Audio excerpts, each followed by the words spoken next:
Bienvenue dans le podcast Le jour où elles ont dit non. Aujourd'hui, Malala Yousafzai.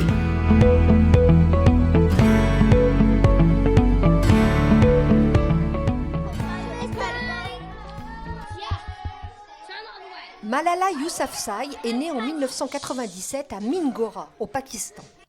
Son père, Ziauddin, est instituteur. C'est un homme convaincu que l'éducation change le monde. Mais aussi un homme lucide. Il sait que pour une fille, ce chemin sera semé d'embûches.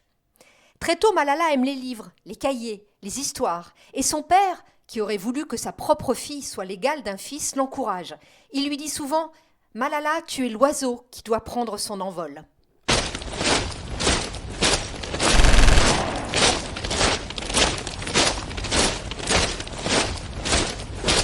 Mais au milieu des années 2000, dans la vallée de Swat, une autre voix s'élève, celle des talibans. Ils interdisent la musique, ils brûlent les télévisions, ils imposent la charia la plus dure et bientôt, ils ferment même les écoles de filles. Chaque matin, Malala voit les portes se refermer. Chaque soir, elle entend les annonces à la radio. À partir de demain, les filles ne doivent plus aller en classe. Pourtant, elle y retourne, cahier sous le bras, uniforme froissé, peur dans le ventre. Déjà, à 11 ans, elle dit non. Mais comment dire non quand on est une enfant face à des fusils ? Un jour, la BBC cherche une collégienne pour raconter, anonymement, ce que vivent les filles sous le joug des talibans. Et c'est Malala qui accepte. Elle écrit, dans le secret, à la lueur d'une lampe. Ces mots sont simples mais puissants. « J'ai peur d'aller à l'école. Hier, ils ont brûlé une autre classe. Mais moi, je ne veux pas abandonner mes livres. » Ce soir-là, en tremblant, Malala dit non. Non au silence. Non à l'effacement. Non à l'oubli. Mais écrire, parler, c'est devenir une cible. Son nom, son visage finissent par circuler. Les talibans la connaissent. Cette fille veut défier l'ordre, elle doit être punie.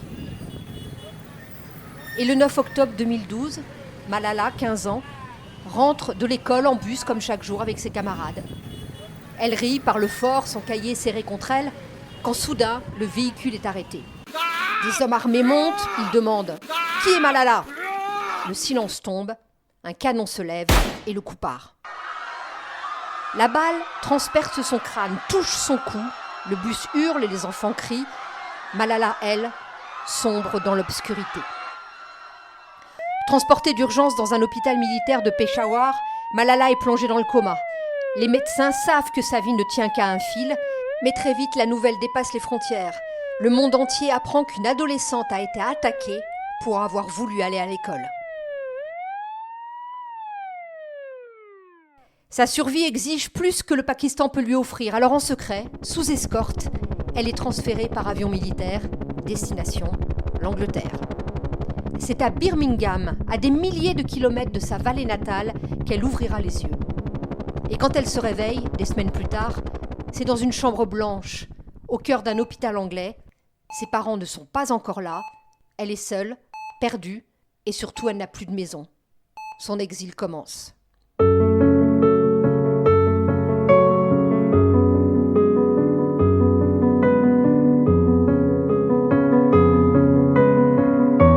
Quelques jours plus tard, ses parents obtiendront l'autorisation de la rejoindre à Birmingham. À partir de là, la famille s'installe en Angleterre, d'abord par nécessité médicale, puis par sécurité. Mais en Angleterre, Malala pense à son pays, à ses amis restés au Pakistan. Elle sait qu'en parlant encore, elle les mettra en danger. Mais se taire, c'est trahir. Alors entre ses doutes et sa peur, Malala choisit encore une fois. Elle dit non, non à l'exil comme effacement, non à l'attentat comme fin de son histoire. Dès lors, sa voix dépasse les frontières et arrive la journée historique du 12 juillet 2013.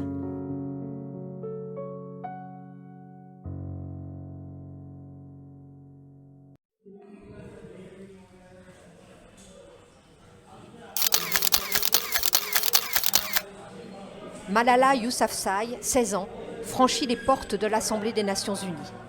Elle porte une tenue traditionnelle pakistanaise, sa voix est encore jeune, mais ferme. Autour d'elle, des diplomates, des journalistes, des étudiants, le monde entier. Tous attendent ce qu'elle a à dire. Elle s'avance, le silence s'installe, ses pas résonnent légèrement sur le parquet et elle parle.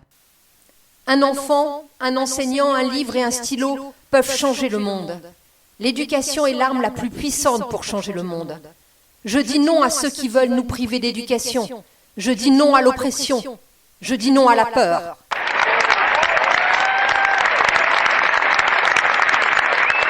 Ce jour-là, Malala n'était plus seulement la fille de Mingora. Elle était la voix de millions de filles privées de leur droit le plus fondamental, apprendre. Elle est devenue un symbole mondial, un cri qui traverse les continents et les générations. Elle écrira ensuite son autobiographie, créera une fondation, et en 2014, elle devient la plus jeune lauréate du prix Nobel de la paix à 17 ans. Malala Yousafzai, la petite fille de Mingora, est devenue une femme dont le nom résonne partout. Aujourd'hui encore dans le monde, plus de 120 millions de filles ne vont pas à l'école. Son histoire n'est pas seulement celle d'un pays ou d'une époque, c'est l'histoire d'une bataille universelle, celle de toutes les filles qui refusent d'être effacées. Vous écoutiez le podcast Le jour où elles ont dit non. Rendez-vous au prochain épisode pour une nouvelle histoire de courage.